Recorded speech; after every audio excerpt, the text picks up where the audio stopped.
Greetings YouTube, the NHS has opened its first clinic for young people addicted to gaming and gambling. This could be seen as either a good thing or a bad thing depending on your perspective.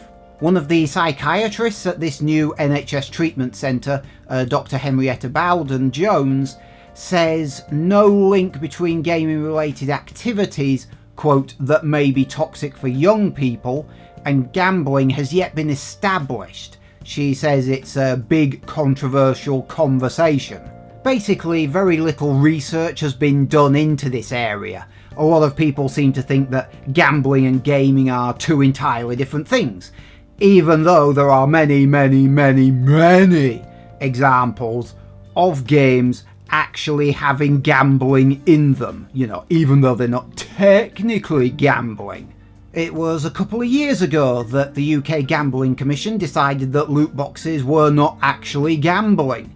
That's mainly due to a technicality. They weren't included in the law, and they were saying that any changes to their behaviour towards these loot boxes would have to come from the politicians, from the lawmakers in Parliament. And about a year ago, the World Health Organization finally recognised gaming disorder as something that actually happens, as something that can be diagnosed and treated. This particular news item on the BBC talks to Steve, the father of obviously his son, who got addicted to gambling. He started in video games, buying a lot of, for example, the Ultimate Team packs, even though the news story doesn't actually name the game in question. You all know what it is. It's EA's FIFA series.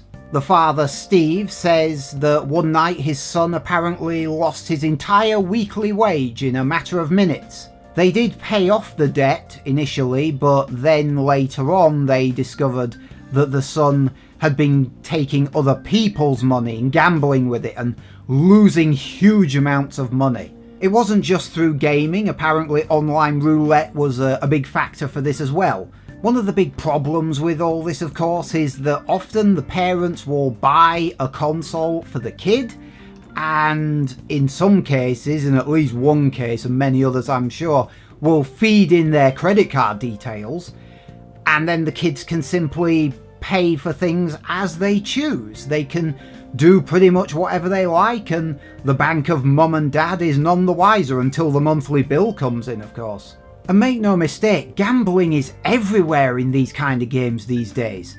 Recently, the trailer for NBA 2K20, the My Team trailer, here in Europe, the PEGI rating, age rating was 3 on the trailer. And you can't access that trailer anymore because they've pulled it, obviously.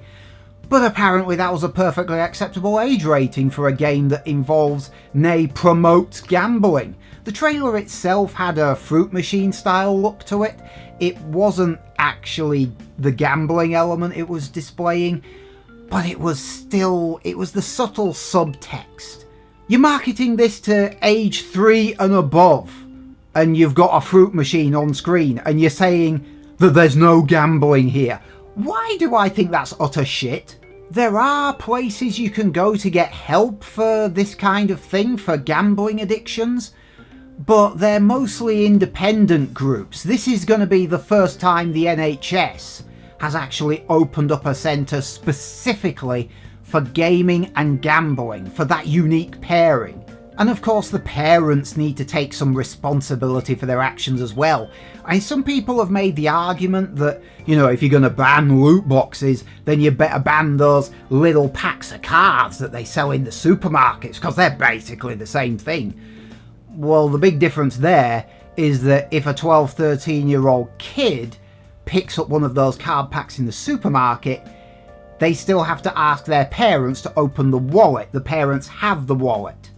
So they're still in control, but as soon as the parents feed their credit card details into the computer, it's effectively like handing the wallet to the kid, which you wouldn't normally do. But for some reason they don't make the connection until they get the monthly bill, as I say. And then, when they find their account empty, then they realise what an idiot they've been. The MPs on the Digital, Culture, Media and Sport Committee have recently recommended that the sale of loot boxes should be regarded as gambling and regulated as such, and that selling them to children should be banned outright. I'm not quite sure how they intend to do that last bit though, because really the console verification system, it basically just takes the person's word that they're over 18. It's hard to verify for certain. And the UK Interactive Entertainment Group, or whatever it's called, UKIE, they've basically echoed the parents' call here that parents should monitor their kids' behaviour online. Well, yes, but I can't help but notice that their statement completely ignores the fact that the games include gambling in them. They completely fail to address that point, so I'm going to assume that they're going to ignore it. I'm just going to go out on the crazy assumption that at some point the video game industry, either individual companies or as a whole, are going to come forward and say that this is absolutely nothing to do with them, that they encourage responsible gambling, and what kids and their parents do is entirely their own affair, nothing to do with us, nothing to see here, move along. But what they're actually doing is they're normalising gambling. Of course they are. Most people by now have seen that chart where video game companies categorise gamers into one of three areas: minnows, dolphins or whales. 90% of people, they're not interested in you because you guys don't spend enough. You're the sensible ones who are saying, yeah, I don't need to spend 15,000, 10,000, whatever it was on this particular game. I'm perfectly capable of maintaining control of my own wallet and my own impulses. It's that upper 10%. People who can't necessarily control themselves.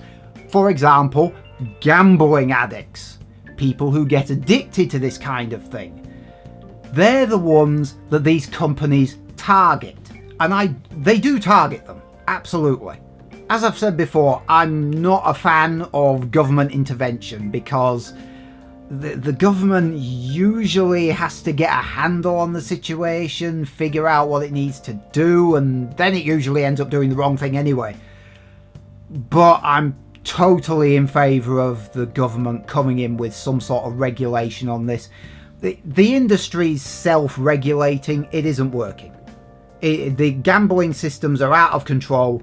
The quicker the government clamps down on them, the better it'll be for everybody.